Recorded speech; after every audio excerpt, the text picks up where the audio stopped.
Introducing the all-new Corolla. So severe, this wasn't needing to get access to the house. This wasn't needing to keep someone quiet, keep occupied. This was beating with intent to kill. Eliminate witnesses. Make sure there was nobody left behind. Raymond Tedtaotao is on trial for attempted murder in the home invasion that happened here, in this home on Ocean View Drive on Nimitz Hill. In his opening arguments this morning, Assistant Guam Attorney General Brian Gallagher said that in the early morning hours of Saturday, April 20th, Rebecca Piper was bound, gagged, and beaten nearly to death here. Beat her so severely that a pool of blood formed inside her head. She was unconscious, and she was left there to die by Mr. Tedtaotao and his friends. Piper's husband and the roommates who lived with them, all Naval Base employees, returned from duty and discovered her unconscious on the floor.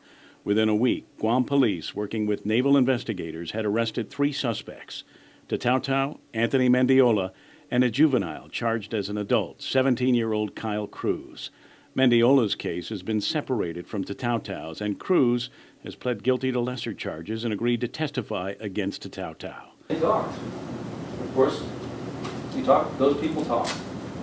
And eventually the story got back to his mother. And his mother had notified the police. Gallagher said that while Cruz and Mendiola ransacked the house, it was Tedtaotao who covered Piper's mouth with duct tape and beat her with the butt of his gun. Mr. Tedtaotao is the one who took the duct tape, tied Becky Piper up, and beat her in the head. He put duct tape over her mouth, so when he was asking her questions like, where's the safe? She couldn't answer him.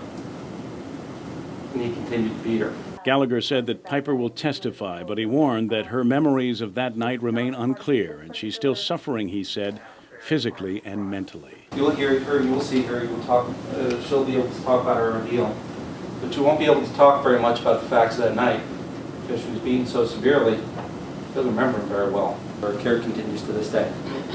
Hours and hours a day of therapy. All as a result, I submit to you, you will hear of what Mr. Tedtaotao did to her when he went into her home that night. What I am to dispute, number one, is that the attempted murder occurred on that night. I'm disputing that. And number two, what I'm disputing is that Raymond Tedtaotao is involved in this case.